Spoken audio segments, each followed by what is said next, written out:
سلام، مرحبا بكم في قناة وصفات بنيتة ماماها. اليوم بغيت نشارك معكم الكيكة اليومية البسيطة والسهلة بالزبيب ومنسمة بقشور الليمون الحامض. كتجي طالعة منفوخة وسهلة في التحضير، مكونات جد بسيطة وموجودة في كل بيت. لكن قبل كنتمنى ان شاء الله تدعموني اكثر واكثر. الى اول مرة كتشوفوا القناة ديالي ضغطوا على زر اشتراك وما تنساوش الجرس باش توصلوا بالفيديوهات في الحين النزول ديالها. ودابا خليكم مع المقادير.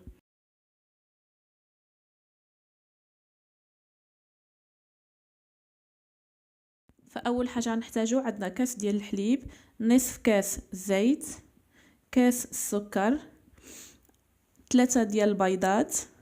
بالنسبه للدقيق حسب الخليط، معلقه كبيره من خمرات الحلوى، وكيس ديال الفاني، قشور الحامض الليمون اللي سبق وعملت لكم الحيله في الفيديو، وهنايا عندي الزبيب اللي سبق وعملته في الماء مغلي باش يرطب لي. ودابا خليكم مع الطريقه. اول حاجه كناخذ اناء اللي غنخدموا فيه وكنوضعوا فيه 3 ديال البيضات مع رشه ملح.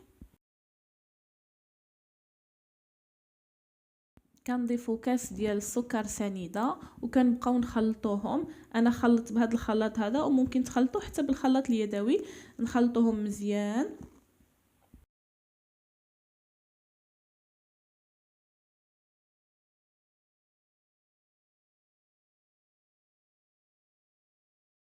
كنضيفوا كاس ديال الحليب وكنزيدوا عليه نصف كاس من الزيت،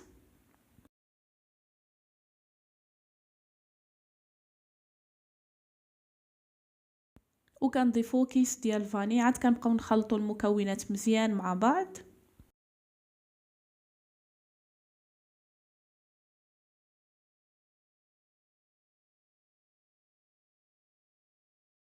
عاد كنبقاو نضيفوا الدقيق، لكن قبل ما نبداو نضيفوه فانا هنايا غربلته. يستحسن الدقيق اللي نستعملوه في الكيك اننا نغربلوه. واكيد ضفت عليه معلقه كبيره من خمارات الحلوى.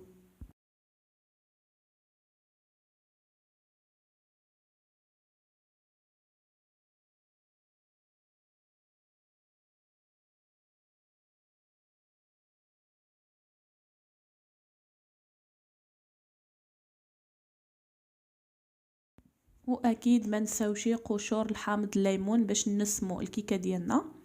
بالنسبه للقشور فانا وريتكم كيفاش كنحتفظ بهم في المجمد في فيديو قبل. غادي نترك لكم الرابط ديالو في صندوق الوصف باش تشوفوه.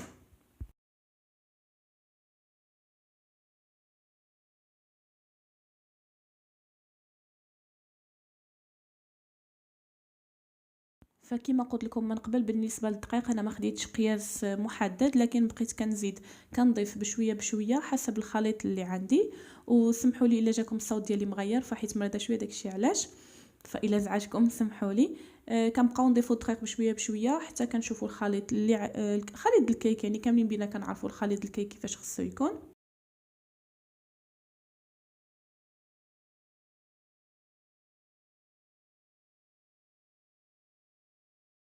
اما بالنسبه للزبيب فانا هنايا عملته في الدقيق كما كتشوفوا في الفيديو. خليته في الدقيق باش ملي كنضيفوه على الخليط ديال الكيكه ما كينزلش لتحت، وانما كيبقى في الوسط مزيننا الكيكه ديالنا. وان شاء الله غادي تشوفوها ملي غادي نخرجوا الكيكه من الفرن.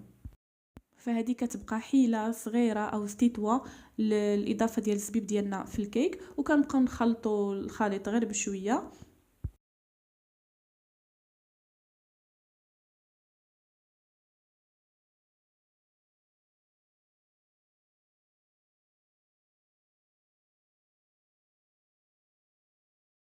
اما بالنسبه للمول فانا استعملت هذا المول هذا، وطبعا مدهون بالزيت ومرشوش بالدقيق. فانا خديته باش تجيني الكيكه طالعه، داكشي علاش كما كتشوفوا العرض ديالو عالي. ممكن تعملوا اي مول موجود عندكم في البيت. فانا حبيت نعمل هذا المره، واول استعمال ديالي عملته له كنت يلا خديته، فبغيت نجربه معاكم.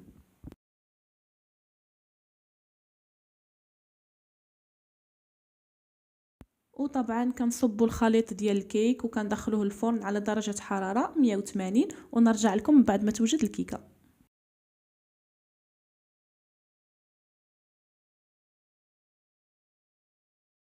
وصافي هنايا ملي خرجنا الكيك من الفرن كما كتشوفوا كيجي طالع كيجي غزال. مكوناته جد بسيطه وكاينه موجوده في كل بيت. انا فضلت انني نزينها بسكر كلاصي، طبعا تزيين حسب ذوق كل واحد. ان شاء الله كنتمنى تجربوها حيت اكيد غادي تعجبكم. وكما قلت لكم كتجي طالعه ومنفوخه.